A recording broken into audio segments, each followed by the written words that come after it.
One senior Israeli official told me earlier today that it believed that Iran effectively green-lighted the operation by Hamas, which killed so many Israelis. Although the official said that he didn't believe, and Israeli intelligence did not suggest, that Iran knew the actual timing of the operation, nor what the consequences of it would really be, the horrific consequences. I don't think anybody really sort of like predicted that, not even Hamas, but they were aware, Iran was aware of the operation and of the plan before the operation took place. So that's something significant, and that puts a bit of light between what the Israelis are saying and what the US is saying, which is that there's no, according to US intelligence, no direct link at this moment that they've established between these attacks against Israel by Hamas and the regime and individuals inside Iran. But it's very early on in this crisis, and so we'll see how that develops.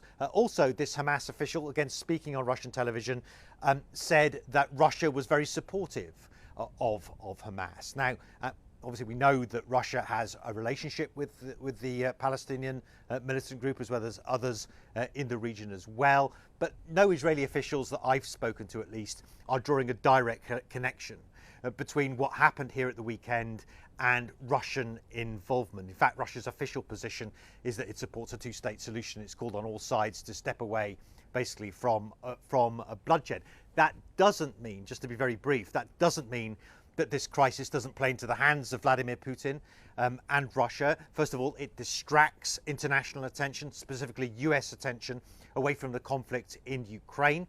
And so that may result in, depending on how long this goes on for, a reduced supply of weapons to Ukraine. Certainly that's something that Russians have spoken about publicly. It also may push up oil prices. And of course, Russia is one of the biggest oil suppliers in the world, so that could benefit Putin's government economically as well. About a mile and a half that way, a small neighborhood just on the edge of this town of Sderot, the Israeli Defense Force discovered 3 Hamas operatives in there. And we didn't really know what it was. All we could hear was this sort of build-up of heavy machine gun fire, and it got more intense and more intense. Towards the end of it, they put up flares, so perhaps giving better illumination on the ground for the troops. But shortly after, the Israeli Defense Force said 3 Hamas militants discovered in that area and neutralized, to use the euphemism that's used here. That is not something that we've seen here around Sderot since Hamas was finally kicked out over the weekend.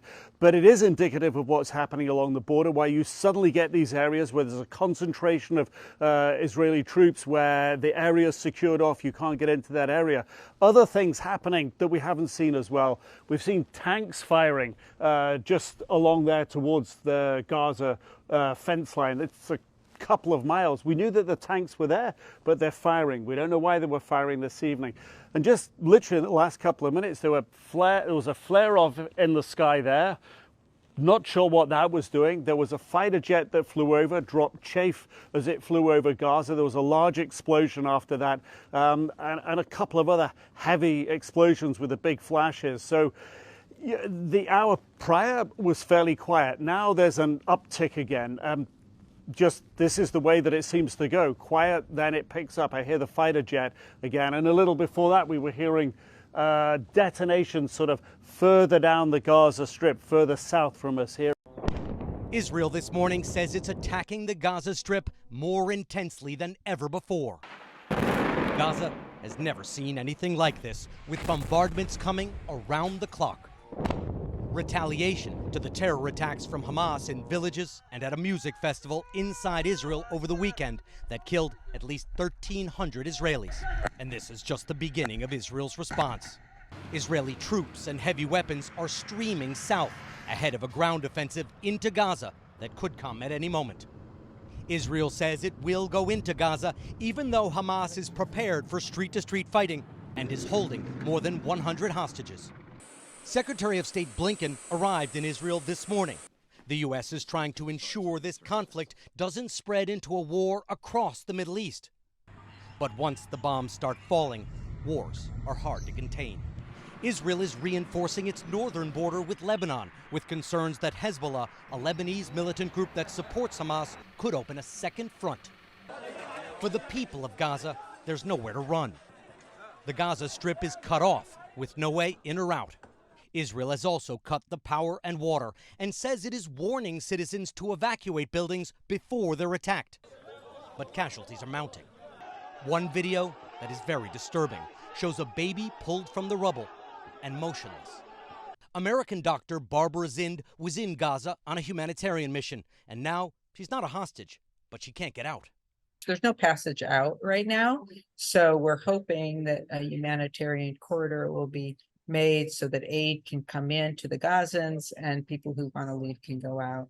In Israel, the death toll from Saturday's Hamas atrocities continues to rise, as new videos show the horrors of the Hamas killing spree. One is especially chilling. Hamas gunmen can be seen arriving by paraglider at that music festival. The attendees seem confused. 260 of them are about to be killed.